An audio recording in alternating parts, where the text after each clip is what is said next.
Welcome friends, প্রত্যেককে স্বাগত আমাদের ইউটিউব চ্যানেলে।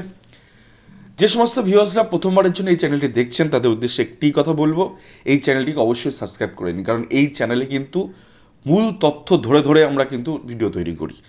তো আজকে যে বিষয় নিয়ে কথা বলবো, বহু চর্চিত একটা 5% প্যানেল, যেটা কিনা 42,949-এর, এর সাথে 2150 শূন্য পদ, এই শূন্য পদ পূরণের জন্য 11,765 থেকে সিট কাটার আদৌ কোনো যুক্তি আছে? এর উত্তর আমরা জানার চেষ্টা করব।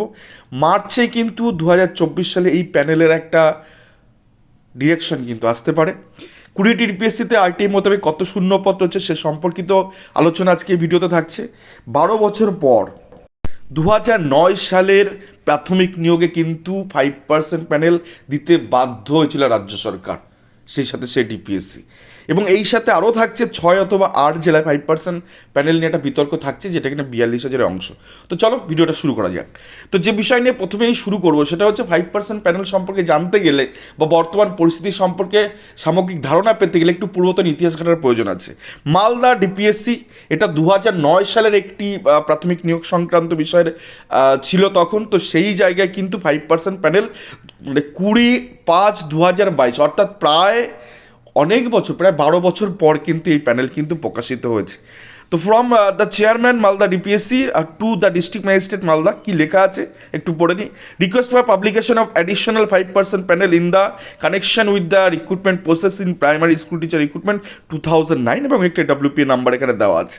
অর্থাৎ এই মামলার ভিত্তিতে কিন্তু নিয়োগটা হয়। এবং আমরা একটু আরও দেখিনি যে সেখানে কি রিকোয়েস্ট করা ছিল। Sir, in connection with the subject mention above the kindly take necessary step for the upload the approved additional panel of 49 জন ক্যান্ডিডেট ডিফারেন্ট ক্যাটাগরিজ। অর্থাৎ এই 49 জন ক্যান্ডিডেটের কিন্তু মালদা ডিপিএসসিতে 12 বছর পর 5% প্যানেল দিতে হয়েছে। অর্থাৎ রুলস মোতাবেক এই প্যানেল কিন্তু সরকারকে দিতেই হবে। যারা 42,949 5% প্যানেল নিয়ে নানান কথাবার্তা তুলছে, তো তাদের ক্ষেত্রে একটা বিষয় পরিষ্কার করে দিই, রুলসে আছে রাজ্য সরকারকে আজ বা কাল কিন্তু দিতেই হচ্ছে। এখানে যে ঘটনাটা, যেখানে আমি যে লিঙ্ক আপটা ঘটাবো সেটা হচ্ছে এই 2009-এর পরে, ভালো করে বিষয়টা বোঝার আছে। 2009 সালে রিক্রুটমেন্ট পরে 12 সালে রিক্রুটমেন্ট হয়, তার বিশেষে 13তে নিয়োগ হয়, 14তে টেট হয়, তার বিশেষে 16তে নিয়োগ হয়, তার বিশেষে সেই টেটের ভিত্তিতে 2020 সালে নিয়োগ হয়। তো মোদ্দা কথা হচ্ছে তিনটে রিক্রুটমেন্ট হয়ে গেল।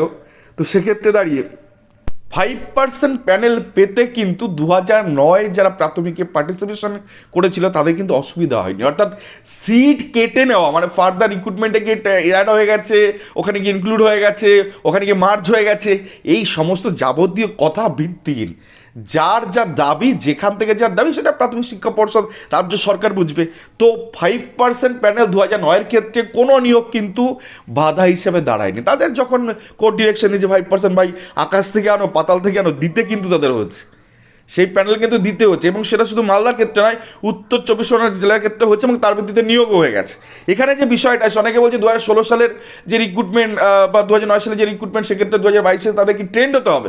একদমই না, রুলসে যেটা লেখা আছে সেই মোতাবেকই হবে। অর্থাৎ 2009 সালে যেমন পরবর্তী ক্ষেত্রে নন ট্রেন্ডার চাকরি পেয়েছে 2022-এ এসে, এবং পরবর্তীতে ট্রেনিং করাচ্ছে রাজ্য সরকার তাদের, 2016-এর ক্ষেত্রেও কিন্তু সেম প্রসিডিউর মেনটেন হবে, কারণ সেই সময় নন টেন্ডার অ্যাপ্লিকেবল ছিল এবং নন টেন্ডাই 5% প্যানেলের দাবি, কারণ ট্রেনটা তো সবাই চাকরি পেয়ে গেছে। তো আজকের দিনে দাঁড়িয়ে যদি কেউ চাকরি পায়, তো সেক্ষেত্রে নন টেন হলে অসুবিধা কিছু নেই। তো নন টেনের জায়গায় কিন্তু সিকিউর এই সিটটায়। দেখেন এই 5% প্যানেলটাকে আমরা দেখো, একদম কোনার উপরের দিকে লেখা আছে অ্যাডিশনাল 5% প্যানেল, দেখতে ঠিক এমনটা হয়, এবং তার অ্যাপ্রুভাল হয়, প্যানেলের পর অনেকগুলো সিল স্বাক্ষর থাকে। আর এই ক্ষেত্রে রুলসের ক্ষেত্রে এই বাসু কোম্পানি বানাবে, এবং সেক্ষেত্রে বোর্ড অ্যাপ্রুভ করবে, এবং সেটা কনসার্ন ডিপিএসসিতে পাঠিয়ে দেবে। এবং চলে আসে বর্তমান অবস্থা, যে 42,949 প্যানেল নিলে ঘটনাগুলো কেমন ঘটবে।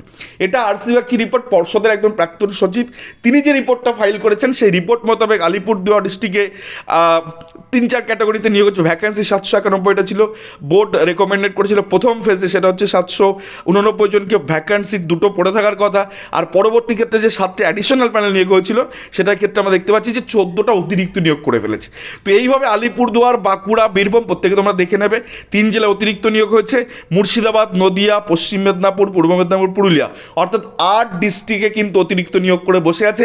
সেই 8 ডিস্ট্রিক্টে আরসি বাগচির রিপোর্ট মোতাবেক আদতে এই জেলাতে কী করে নিয়োগ করে সেটা আমাদের একটা প্রশ্নচিহ্ন থাকবে। এই রিপোর্টের সাথে আইটিআই রিপোর্টের কি মিল, তুল্যমূল্য আলোচনা আমরা এই ভিডিওতে করব। অর্থাৎ 8 ডিস্ট্রিক্ট কিন্তু একটু নজরে চলে আসে এবং এই 8 ডিস্ট্রিক্টে বিতর্ক থেকেই যাচ্ছে, কারণ অতিরিক্ত নিয়োগ যেহেতু এই 8টা ডিস্ট্রিক্টে আরসি পর্ষদের প্রাক্তন সচিবের রিপোর্ট মোতাবেক আমরা দেখতে পাচ্ছি যে যেহেতু 8 ডিস্ট্রিক্ট অতিরিক্ত নিয়োগ হচ্ছে, সেখানে 5% প্যানেলকে কী করে ইমপ্লিমেন্ট করবে সেটা একটা বড় প্রশ্নচিহ্নের মুখে কিন্তু দাঁড়িয়ে আছে। এই 8টা ডিস্ট্রিক্টের ক্ষেত্রে দেখতে গেলে আমি প্রথমে একটু বলে দিই, প্যানেল অ্যাকচুয়ালি টোটাল প্যানেল যদি দেখতে হয় তাহলে 7 আর এদিকে 3টে 10টা প্যানেল হয়েছিল।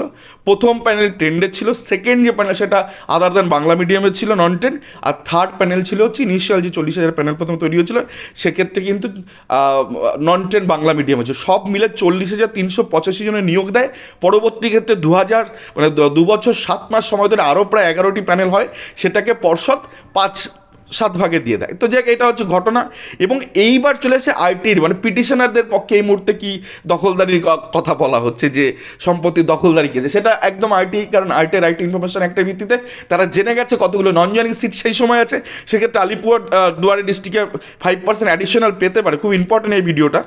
তার কারণ হচ্ছে এখানে কিন্তু প্রত্যেকটা জিনিস ছত্রে ছত্রে ট্যাবুলেশনের মাধ্যমে মিলিয়ে দেওয়া হয়েছে এবং প্রত্যেকটা জিনিসের অন্তর্নিহিত রহস্য কিন্তু ফাঁস করা হচ্ছে।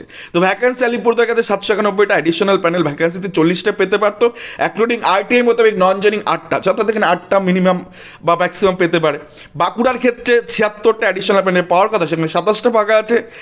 বীরভূমের ক্ষেত্রে 81টা অ্যাডিশনাল ভ্যাকেন্সি পাওয়ার কথা, সেখানে 68টা ফাঁকা আছে। বর্ধমানের ক্ষেত্রে একটা সামথিং কিছু ফাঁকা আছে। আর তো কোচবিহারের ক্ষেত্রে কোনো ডেটা এই মুহূর্তে অ্যাভেলেবেল নয়। তো এই হচ্ছে এন্টায়ার সিনারিও। তো প্রতিটা বিষয় তোমরা একটু দেখে নেবে কোন জেলায় কেমন কি ফাঁকা আছে, একটু 19-20 হতে পারে। মোদ্দা কথা 2150টা সিট 5% অ্যাডিশনাল প্যানেলে 20টা ডিস্ট্রিক্ট থেকে পাওয়ার কথা। এই মুহূর্তে কম বেশি জুড়ে দিয়ে টোটাল 3160টা ভ্যাকেন্সি কোথাও ফাঁকা আছে, আবার কোথাও গিয়ে 933 জনকে কোনো কোনো জেলাতে অতিরিক্ত নিয়োগ করে বসে আছে। তো এই হচ্ছে এন্টায়ার সিনারিও। এক্ষেত্রে প্রাথমিক শিক্ষা পর্ষদ কী পদক্ষেপ নেয় সেটা তো আমরা অবশ্যই দেখবো। তবে একটা কথা পরিষ্কার, 5% প্যানেল কিন্তু পর্ষদকে আজ বা কাল দিতেই হচ্ছে, কারণ এই প্যানেল ব্যতীত কিন্তু এইখানকার যে ছেলেমেয়েগুলো আছে, অর্থাৎ 2016 সালে যে সমস্ত প্রার্থীরা তারা ইন্টারভিউ দিয়ে বসেছিল তাদেরই কিন্তু, অর্থাৎ নন টেনদের কিন্তু দাবি কিন্তু 5% প্যানেলে থাকছে। এক্ষেত্রে পরবর্তীতে আরও যে একাধিক নিয়োগ হচ্ছে বা হবে, তার সাথে এই জিনিসের কোনো সরাসরি সম্পর্ক নেই। 5% প্যানেল যদি কোর্ট ডিরেকশন দেয় তাহলে কিন্তু প্রাথমিক শিক্ষা পর্ষদ সহ ডিপিএসসি এবং রাজ্য সরকারকে কিন্তু এই প্যানেল পাতাল হোক বা আকাশপুরে হোক আনতে কিন্তু হবেই। তো এই ছিল আজকের video. Thank you for watching this video, এবং অবশ্যই ভিডিওটা ভালো লাগলে ভিডিওটাকে সাবস্ক্রাইব করে দাও এবং লাইক শেয়ার কমেন্ট করে আমাদের চ্যানেলের সঙ্গে থাকো। ধন্যবাদ সকলকে।